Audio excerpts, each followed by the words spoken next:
In today's video, I'm going to go through how to replace a Traxxas electronic speed control on your Traxxas TRX-4.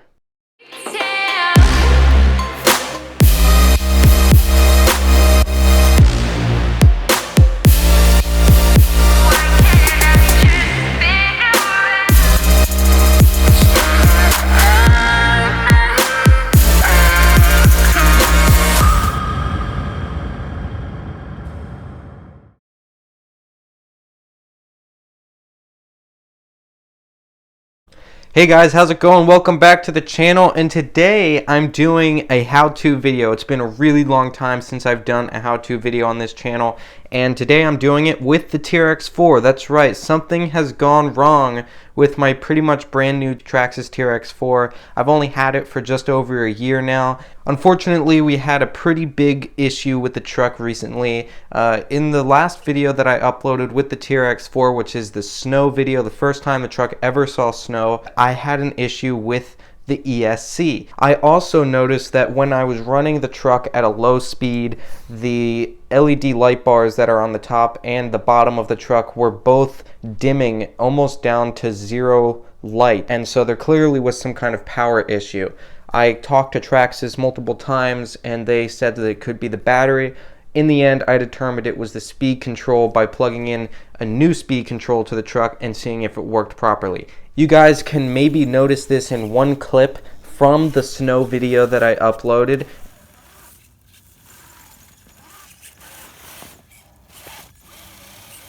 Here we go.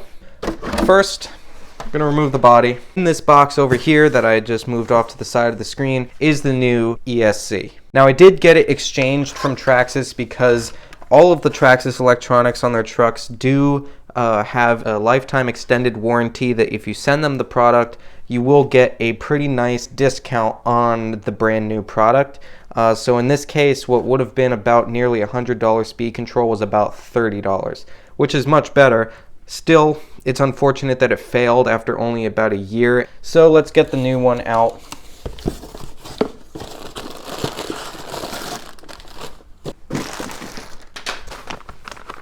Alright, here is the brand new ESC. This is the Traxxas 3025 XL5 HV ESC.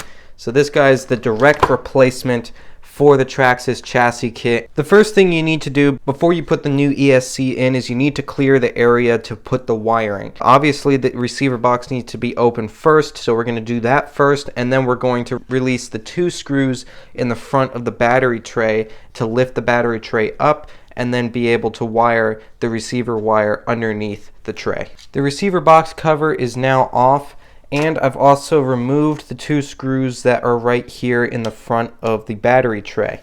Now, if you really need to and you need to get more access to this panel here, just where the transmission is, you may want to loosen the two screws on the back of the battery tray, which come from the sides underneath the fenders. I don't really need to do that because I have enough room with how much clearance I'm able to get here. Now the next thing you need to do is you need to get this cover off of the receiver where the wires enter the main part of the box, because this is how you're going to get the receiver plug into the receiver box. With that out of the way now, we need to remove the two servos that are right here that control the differential locking function.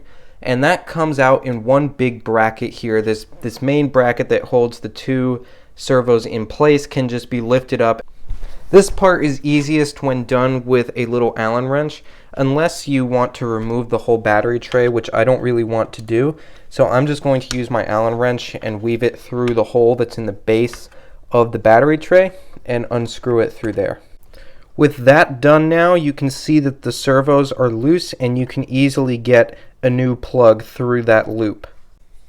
Of course, if you are unfamiliar with the Traxxas ESC, you can always look at the instruction manual, but I'm not going to do that because I do know everything about it. So with this out now, we're just going to rotate the truck around, and we're going to start by screwing it in where it's supposed to be. If you run the receiver wire underneath the little screw bracket on the ESC, so just run it through there, and that'll just kind of keep it neat, and it also prevents it from getting crushed as you're screwing the ESC into place.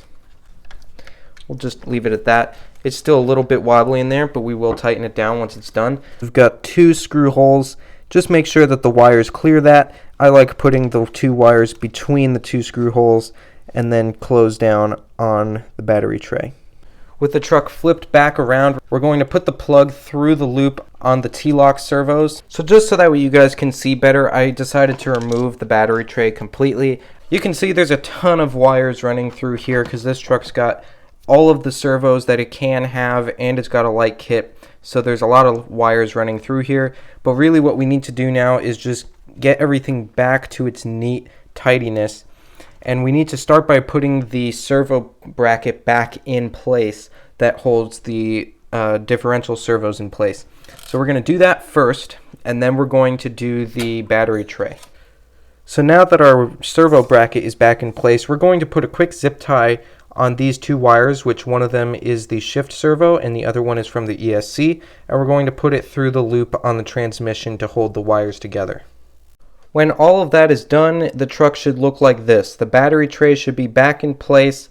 The wires should be coming through underneath the tray between the transmission and coming through the loop that is on the servo bracket. Now it is time to put everything into the receiver box and close it all back up. We're going to start by taking the ESC wire and we're going to feed it through an open area on the receiver box. You want to make sure that all the wires are seated in the little channels that are on the receiver box, so that way no water gets through and the cover is able to seal properly over the wires. With that done, I'm going to loosely put the cover for the wires on the outside of the box back on, just to keep everything down as we're working inside the receiver box. Next, what we want to do is plug in the new ESC. The ESC is going to be plugged into channel 2. We're going to locate channel 2 and we are going to plug it in where it needs to be. Now, before we put the main cover to the receiver on, we want to check that the truck works with the new ESC. So we're going to plug in the battery and we're going to test it quickly.